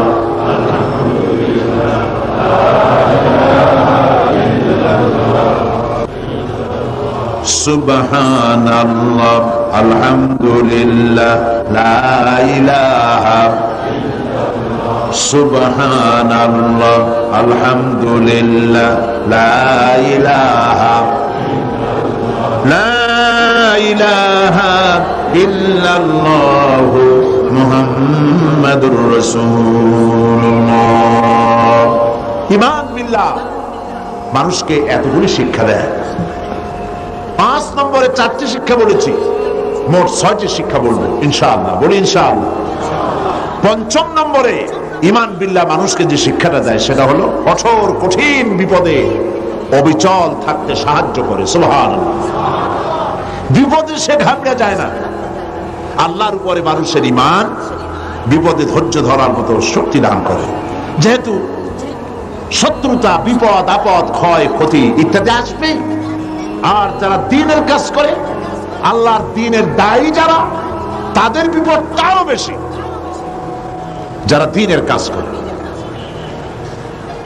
আল্লামা ইকবাল বলেছেন, সতে জাকা রহা হ্যায় अज़ल से ताइमरोज, सते जाका रहा है अज़ल से ताइमरोज, चरागे मुस्तफावी से शरारे गुलाबी। সেই আবহমান কাল থেকে শুরু করে মুস্তাফা সাল্লাল্লাহু আলাইহি ওয়াসাল্লামের দ্বীনের এই চিরাগকে নিভিয়ে দেওয়ার জন্য সারা পৃথিবীর আবু জাহেলরা চিরকাল চেষ্টা করেছে, কিন্তু এই চেষ্টায় তারা কামিয়াব হয় নাই। দ্বীনের চিরাগ জ্বলতেই রয়েছে, কারণ দ্বীন কার? চিল্লায় বলেন কার? আল্লাহ পাক বলছেন, ইউরিদুনা লিইউতফিউ নূরাল্লাহি বিআফওয়াহিহিম ওয়াল্লাহু মুতিম্মু নূরিহি ওয়ালাউ কারিহাল কাফিরুন। ওরা চায় মুখের ফু দিয়া আমার আলোকে নির্বাপিত করবে। আল্লাহ পাক বলেন, আমি আমার নূরকে, আমার দ্বীনকে পূর্ণতা দান করব, তাতে কাফির বেঈমানদের মনের মধ্যে যত জ্বালা যন্ত্রণা হোক না কেন, ওরা যত জ্বলুক আর পুরুক, দ্বীন প্রতিষ্ঠা আমি করব ইনশাআল্লাহ। আল্লাহ পাক করবেন। দ্বীন প্রতিষ্ঠা কে করবেন? দ্বীনের পূর্ণতা কে দান করবেন?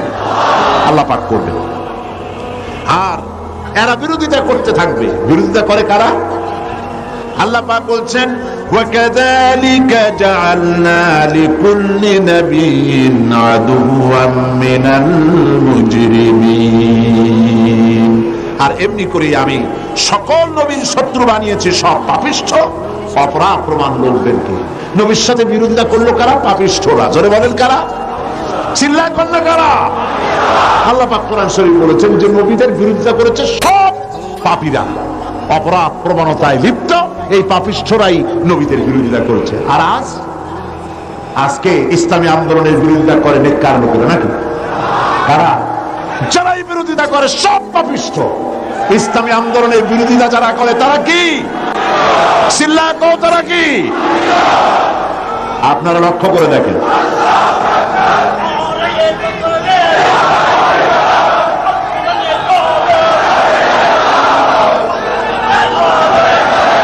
ইসলামী আন্দোলনের বিরোধিতা কারা করছে?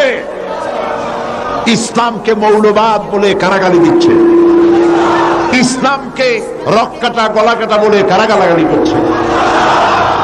ইসলামী নেতৃবৃন্দের বিরুদ্ধে পত্রিকায় ঝড় তুলতেছে কারা? ইসলামের কাছে যাতে লোক না আসতে পারে, ইসলামী আন্দোলন নেতৃবৃন্দের বিরুদ্ধে মানুষ যাতে বিতশ্রদ্ধ হয়, সেই জন্য আজে বাজে ঘটনা, গল্প, কাহিনী দিয়ে পত্রিকা ভরা, বইপত্র ভরা। এই বিরোধিতা কারা করে? চরিত্র দেখুন, চরিত্র যায় দেখেন। আল্লাহর কোরআনের কথা কি কখনো মিথ্যা হবে? যায় দেখেন, এর একটা নামাজ পড়ে না, এদের নামাজ নাই, এদের রোজা নাই, এদের চরিত্র নাই, এদের ঈমান নাই, এদের স্বভাব নাই, মৎখর, জিনাকার, বদকার।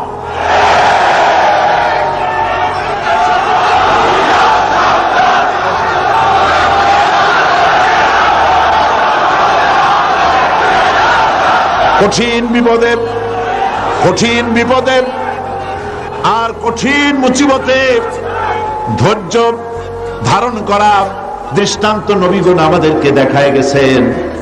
আল্লাহর নবীরা ধৈর্য দেখায় গিয়েছেন। আজ পবিত্র রাতে শিক্ষা গ্রহণ করার তৌফিক আল্লাহ আমাদের দান করুন বলি আমি। যত বিপদ আসুক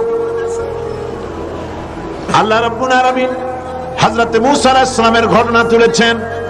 কত বড় বিপদ দেখো। فلما ترى الجمعان قال أصحاب موسى إنا لمدركون। যখন নাকি মূসা আলাইহিস সালামের সাথীরা দেখতে পেল ফেরাউন এবং তার দলবল তিন দিক থেকে আক্রমণ করেছে, একদিকে দরিয়ায় নীল আর একদিকে আর তিন দিক থেকে শত্রুরা ঘেরাও করেছে, তখন তারা বলছে আমরা পাকড়াও হয়ে গেছি, আমাদের তো আর উপায় নাই, এখন আমাদেরকে মেরে ফেলা হবে। আল্লাহ পাক হযরতে মূসার কথা কোট করে শোনাচ্ছেন। হযরতে মূসা বললেন ক্বালা কাল্লা ইন্না মা'য়া রাব্বি সায়াহদিন। কখনো নয়, অবশ্যই আল্লাহ আমাদেরকে পথ দেখায় দিবেন। সুবহানাল্লাহ। চিন্তা করেছেন তিন দিক থেকে আক্রান্ত, সারাশি আক্রমণ। ফেরাউন তিন দিক থেকে আক্রমণ করেছে, একদিকে দরিয়ার তিন দিকে কি ফেরাউনি সৈন্য, পালাবার রাস্তা আছে? সেই জায়গায় পয়গম্বর কি বলছে? অবশ্যই আল্লাহ আমাদের পথ দেখাবে। পালাবার যেখানে কোনো পথ নাই সেইখানে আল্লাহর পয়গম্বর বলছেন আল্লাহ পথ দেখাবেন। সঙ্গে সঙ্গে রব্বুল আলামিন কোরআনে কারিমে এই ঘটনা শোনাচ্ছেন। ফাআওহাইনা ইলা মূসা আন ইদরিব বিআসাকাল বাহরা ফানফালাকা ফাকানা কুল্লু ফিরকিন কাত্তাউদিল আযীম। সহসা সমুদ্র দীর্ঘ হয়ে গেল। আল্লাহ পাক বললেন হাতের লাঠি দিয়ে পানির উপরে আঘাত করো, পানি ফেড়ে গেল, দরিয়ার ভিতরে 12টা রাস্তা হয়ে গেল, আর এক একটা দেওয়াল পাহাড়ের মতো করে খাড়া হয়ে গেল। ওয়ানজাইনা মূসা ওয়া মান মাআহু আজমাইন। এই রাস্তা দিয়া আমি মূসা এবং তার দলবলকে পার করে দিলাম। সুম্মা আগরাকনাল আখারিন। আর ফেরাউনের দলবলকে চুবাইয়া শেষ করে দিলাম। সুবহানাল্লাহ। হযরত মূসার এই বিপদ থেকে কে বাঁচালেন? আল্লাহ পাক। দুনিয়ার সব মুসলমান মুমিনদেরকে কথা বলছেন আল্লাহর প্রতি ঈমান আনার অর্থ এটাই, বিপদ আসুক, মুসিবত আসুক, যাই আসুক, অবিচল দৃঢ়তার সাথে বুক ফুলায় দাঁড়ায় থাকো এবং আল্লাহর কাছে সাহায্য কামনা করো। হযরতে হুদ আলাইহিস সালামের বিরুদ্ধে গোটা সমাজ দেখে গেল।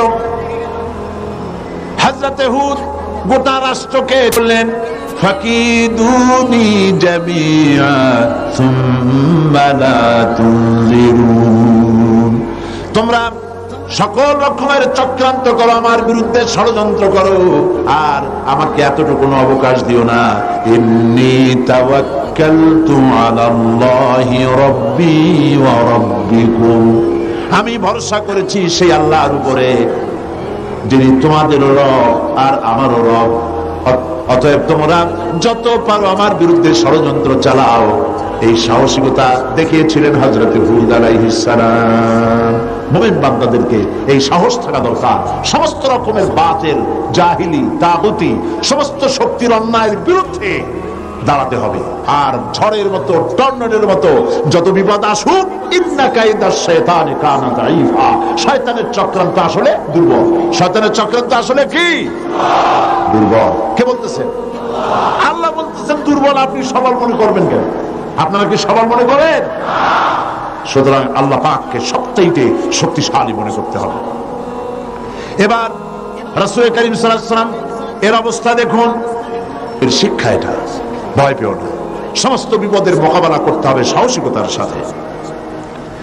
একথা ঘোষণার সঙ্গে সঙ্গে আল্লাহ পাক বলেন ফাআনজালাল্লাহু সাকিনাতাহু আলাইহি ওয়া আইয়াদাহু বিজুনুদিন লাম তারাওহা। আল্লাহ পাক তখন আল্লাহ তার মনে গভীর শান্তি, স্বস্তি এবং প্রশান্তি দান করে দিলেন। আর এমন সৈন্য পাঠালেন যেই সৈন্য দিয়ে সাহায্য করলেন যাকে তোমরা দেখতে পাও নাই। এই সাহায্য করেছেন আল্লাহ পাক। এভাবে আল্লাহ পাক বিপদে আপদে মুসলমানদেরকে চিরকাল সাহায্য করেছেন। সেই সাহায্যের ঘটনা আমি এখানে আনতে চাই না। আমার মূল বক্তব্য ছিল যে আল্লাহ পাকের উপরে ঈমান আনলে পরে সেই ঈমান এই ট্রেনিং দেয়। সর্বশেষ ঈমান, আল্লাহর প্রতি ঈমান মানুষকে 6 নম্বরে যে উপকারটা করে, যে ট্রেনিংটা দেয়, সেটা হলো নৈতিক সংশোধন এবং কর্মের শৃঙ্খলার শিক্ষা দেয় ঈমান বিল্লাহ। আল্লাহ পাকের প্রতি যারা ঈমান আনে, সেই ঈমান মানুষকে এমন ভাবে তৈরি করে দেয়, তার আখলাক ভালো হয়, তার চরিত্র ভালো হয়। এই কারণে যে আল্লাহ রাব্বুল আলামিন তাকে বলেছে, ইন্নাল্লাহা লা ইয়াখফা আলাইহি শাইউন ফিল আরদি ওয়ালা ফিস সামা।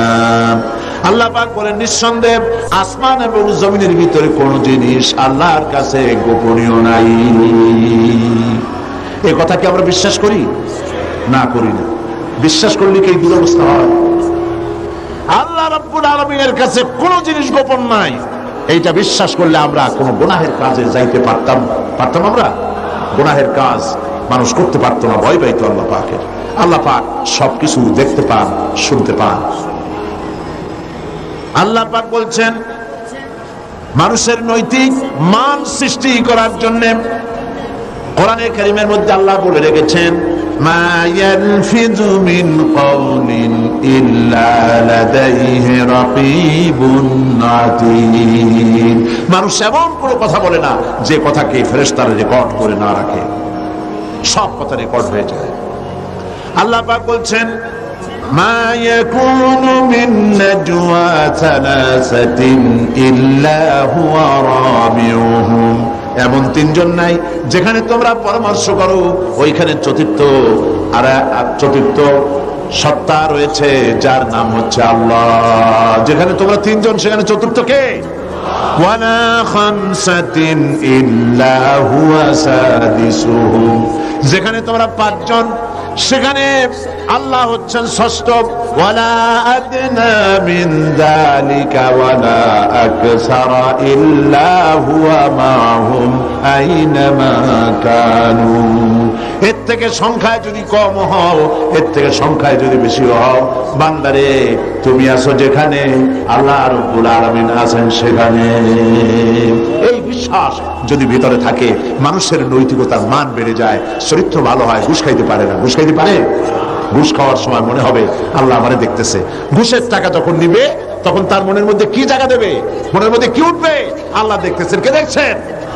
আল্লাহ দেখছেন। জেনা করতে যখন যাবে, তখন তাকে সে মনে করবে আল্লাহ আমাকে দেখছে। সুদের টাকা নিচ্ছে, মনে করবে আল্লাহ দেখছে। মদ খাইতেছে, কেউ দেখতেছে না, আল্লাহ দেখতেছে। কে দেখতেছে? এই বিশ্বাস মনের মধ্যে জায়গা দিলে তবেই আল্লাহ পাকের উপরে ঈমান কামেল হবে। আমার ভাইরা, আল্লাহ পাক সেজন্য বলেছেন, ইয়া আইয়ুহাল্লাযীনা আমানু হাল আদুল্লুকুম আলা তিজারাতিন তুনজিকুম মিন আযাবিন আলীম। হে বিশ্বাসীরা, আমি কি তোমাদের কেমন একটি ব্যবসার কথা বলবো না, যে ব্যবসায় তোমাদেরকে কঠিন জাহান্নামের শাস্তি থেকে বাঁচাইয়া দেয়? অর্থাৎ অবশ্যই বলবো, সেই ব্যবসার পুঁজি হলো কয়টা? 3টা। 1 নম্বরে কি? আল্লাহর প্রতি ঈমান। 1 নম্বরে কি? সেই ঈমান, সত্যিকারের ঈমান আনলে পরে কি শিক্ষা দেয় ঈমান, সে কথাগুলি আমি এতক্ষণ আপনাদের সামনে বললাম। সুতরাং আজকে আর আমি কথা বাড়াবো না, বাকি কথা আগামীকাল বলবো ইনশাআল্লাহ। আপনারা ইবাদত করবেন, সেই জন্য রাত আর বাড়াতে চাই না। আপনারা যারা দাঁড়ানো আছেন, মুনাজাতের জন্য বসে পড়ুন। আল্লাহুম্মা আমিন। রব্বানা যালামনা আনফুসানা ওয়া ইন লাম তাগফির লানা ওয়া তারহামনা লানাকুনান্না মিনাল খাসিরিন।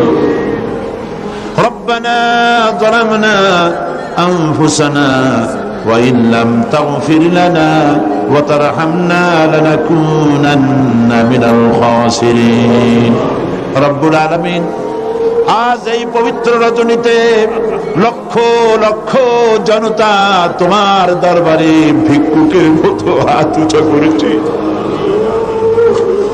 তোমার রহমতের নজর দিয়া আরশে আজিম থেকে প্যারেড ময়দানের দিকে তাকাও।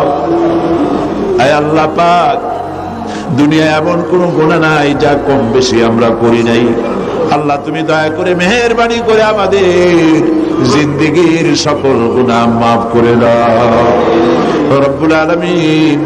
আয় আল্লাহ তাআলা আমাদের আলোচনার সওয়াব, দুরূদ ও সালামের সওয়াব রাসূল করিম সাল্লাল্লাহু আলাইহি ওয়াসাল্লামের রূহ মুবারকে পৌঁছায়া দাও রব্বুল আলামিন। আয় আল্লাহ তাআলা আমরা যারা এই মুহূর্তে হাত তুলেছি, বড় আশা করে হাত তুলেছি, আমাদের মধ্য থেকে যাদের মা বাপ দুনিয়া থেকে জন্মের মতো বিদায় হয়ে গেছে, আল্লাহ কবরগুলিকে জান্নাতের টুকরা বানায়া দাও রব্বুল আলামিন। আত্মীয় স্বজন কেউ যদি বিদেশে যায়, ইউরোপে যায়, আমেরিকায় যায়, বছর বছর 6 মাস 3 মাস অন্তর চিঠি দিয়ে খবর পাওয়া যায়, প্রত্যেক দিন ইচ্ছে করলে টেলিফোনে খবর পাওয়া যায়। আমাদের মা বাপ যারা দুনিয়া থেকে বিদায় হয়ে গেল, বছরের পর বছর হয়ে গেছে, কোনো খবর জানি না। আয় আল্লাহ আজকের এই পবিত্র রজনীতে আমাদের মা বাবের জন্য দোয়া করি, আল্লাহ আমাদের মা বাবের কবরগুলিকে জান্নাতের টুকরা বানায়া দাও। আয় আল্লাহ তাআলা তোমার কাছে কি চাইবো, না চাওয়াতে কত কিছু দিছো, চাইতে তো সর্ব করে তোমার কাছে যা পাওয়ার যোগ্যতা রাখি না, তার থেকে বেশি তুমি দিয়েছো বাবু। তবুও না চাইলে তুমি রাগ করো, তাই তোমার কাছে চাবো না, কার কাছে চাইবো বাবু? যা চাইলাম তা দিও, যা চাইতে পারলাম না আমাদের জন্য দরকার সেটাও তুমি দিয়ে দিও, আর যেগুলি আমাদের জন্য অকল্যাণ তার থেকে আমাদেরকে তুমি বাঁচাই দিও।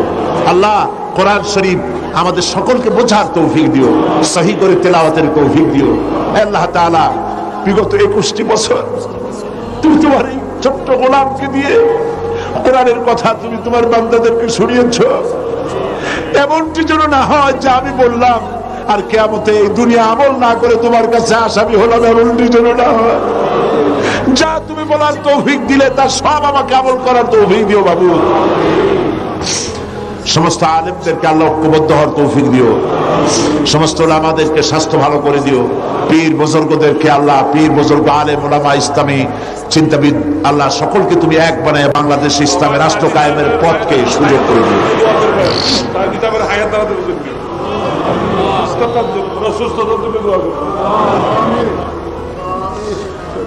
আল্লাহ পাক আমাদের স্ত্রী, আমাদের সন্তান, আমাদের ছেলে মেয়ে সবাইকে হিদায়াত করো আল্লাহ, সবাইকে নামাজি বানাও, সকলকে দিনদার বানাও, সকলকে পরিষ্কার বানাও। ربنا تقبل منا إنك أنت السميع العليم وتب علينا إنك أنت التواب الرحيم سبحان ربك رب العزة عما يصفون وسلام على المرسلين والحمد لله رب العالمين واجعل آخر كلمة عند الموت لا إله إلا الله محمد رسول الله আলামিনের হাবিব জনাব মুহাম্মদ রাসূলুল্লাহ সাল্লাল্লাহু আলাইহি ওয়াসাল্লাম বলেছেন, কিয়ামতের ময়দানে আল্লাহর কসম করে বলছি, সেদিন জাহান্নামীদের ভীষণ কষ্ট হবে আর জান্নাতীদের জন্য অত্যন্ত আসান হবে, অবস্থাটা খুবই আরামের হবে। নবীজি বলেন, এক ফরজ নামাজ, এক ওয়াক্ত ফরজ নামাজ আদায় করতে যে সময়টুকুন লাগে, কিয়ামতের মাঠের এই সময় এত বড় বিরাট লম্বা সময় জান্নাতীদের জন্য এরকম হালকা হয়ে যাবে। সুবহানাল্লাহ। হযরত আবু সাঈদ খুদরী রাদিয়াল্লাহু তাআলা আনহু হাদিসে বর্ণনা করেছেন, এক ওয়াক্ত নামাজ, একটা ফরজ নামাজ পড়তে যতটুকুন সময় লাগে, এতটুকুন সময়ের ভেতরে জান্নাতীদের কারবার শেষ হয়ে যাবে। সুবহানাল্লাহ আলহামদি। আর ওদের কারবার তো শেষই হবে না। ويوم تشقق السماء بالغمام ونزل الملائكة تنزيلا। ওরা ফেরেশতা দেখতে চায়, সেদিন আসমান সমূহ বিদীর্ণ হয়ে মেঘ পুঞ্জ বেরিয়ে আসবে, আত্মপ্রকাশ করবে, তার ভেতর থেকে ফেরেশতারা ক্রমাগত নাযিল হতে থাকবে, আর অবস্থাটাই হবে আল মুলকু ইয়াওমাইযিনিল হাক্কু লিররহমান ওয়া কানা ইয়াওমান আলাল কাফিরিনা আসীরা। আর সেদিনের বাদশাহী হবে কেবলমাত্র রহমানিন। ওয়া কানা ইয়াওমান আলাল কাফিরিনা আসীরা, আর সেই কিয়ামতের দিন, সেই সময়টা হবে কাফেরদের জন্য বড়ই কঠিন। এখানে কিয়ামতের কিছু কথা বলা হচ্ছে, কিছু আভাস দেওয়া হচ্ছে যে আসমান সমূহ বিদীর্ণ হয়ে মেঘ পিণ্ড বেরিয়ে আসবে এবং তার থেকে ক্রমাগত ফেরেশতারা নাযিল হতে থাকবে। আল্লাহর হাবিব বলেছেন, কেউ যদি কিয়ামতের দৃশ্য দেখতে চায় সেজন্য সূরা ইজা শামসু কুবিরাত ওয়া ইজা সামাউ ফাতারাত, ইজা সামাউ শাক্কাত, এই সূরাগুলি যেন পড়ে, তাহলে কিয়ামতের দৃশ্য তার চোখের সামনে প্রতিভাত হবে। কিয়ামতের দৃশ্যটা আসলে কেমন হবে সেই সূরাগুলি তেলাওয়াত করলে সে বুঝতে পারবে। যেমন আল্লাহ পাক বলছেন, إذا السماء انفطرت وإذا الكواكب انتثرت وإذا البحار فجرت وإذا القبور بعثرت, যখন আকাশসমূহ চূর্ণ বিচূর্ণ হয়ে যাবে আর তারকাসমূহ বিক্ষিপ্ত হয়ে পড়বে, সমুদ্র মহাসমুদ্রগুলি দীর্ণ বিদীর্ণ হয়ে যাবে, কবরগুলি সব উদ্গীরণ করে দেবে, তার মধ্যে যা আছে সে সবগুলি। আবার আল্লাহ পাক বলেন, ইযা শামসু কুবিরাত ওয়া ইযান নুজুমু কাদারাত ওয়া ইযাল জিবালু সুয়িরাত, সূর্য যখন ঢেকে যাবে, তারকাগুলি যখন বিপর্যস্ত হয়ে যাবে আর পাহাড়গুলি যখন চালিয়ে দেওয়া হবে, এই দৃশ্য তোমরা দেখতে পাবে। فإذا النجوم طمست وإذا السماء فرجت وإذا الجبال نسفت, সেদিন অবস্থা এমন হবে সমস্ত তারকাগুলি স্তিমিত হয়ে যাবে আর আকাশসমূহ দীর্ণ বিদীর্ণ হয়ে যাবে, আর দেখতে পাবে পাহাড়গুলি সমস্ত পাহাড়গুলিকে উড়িয়ে দেওয়া হবে। আবার অবস্থা আরো কি হবে, فإذا برق البصر وخسف القمر وجمع الشمس والقمر, যখন চক্ষু বিস্ফারিত হয়ে যাবে মানুষের, চাঁদ আর সূর্য নিষ্প্রভ হয়ে যাবে, সব একাকার হয়ে যাবে, চন্দ্র এবং সূর্য তার অস্তিত্বকে হারিয়ে ফেলবে। শুধু তাই নয়, ওয়াহুমিলাতিল আরদু ওয়াল জিবালু ফাদুক্কাতা দাক্কাতাও ওয়াহিদা, জমিন ও পাহাড়গুলির মধ্যে সংঘর্ষ লাগিয়ে দেওয়া হবে আর তা এক ধাক্কায় জমিন এবং সমস্ত পাহাড়গুলি চূর্ণ বিচূর্ণ হয়ে যাবে। সুবহানাল্লাহি ওয়া বিহামদিহি। আল্লাহ রাব্বুল আলামিন বলছেন, এইভাবে করে কিয়ামতের দৃশ্য, বিভীষিকাময় দৃশ্য তোমরা দেখতে পাবে। আর সেদিনের রাজত্বটা কার হবে? আল মুলকু ইয়াওমাইযিনিল হাক্কু লির-রাহমান, সেদিনের রাজত্ব হবে কেবলমাত্র রহমানের। অর্থাৎ সব কৃত্রিম বাদশাহী দেখে তোমাদের চোখে ধাঁধা লেগে গিয়েছে, তোমাদেরকে দুনিয়ার বাদশাহী দেখে তোমরা ধোঁকায় পড়ে গিয়েছো, এসব বাদশাহী কিছুই টিকবে না সেদিন। সেদিন শুধু বাদশাহী থাকবে একমাত্র আল্লাহ পাকের। কার থাকবে বাদশাহী? যারা বলেন কার? আল্লাহ রাব্বুল আলামিন যখন কিছুই থাকবে না ঘোষণা করবেন, লিমানিল মুলকুল ইয়াউম লিল্লাহিল ওয়াহিদুল কাহ্হার।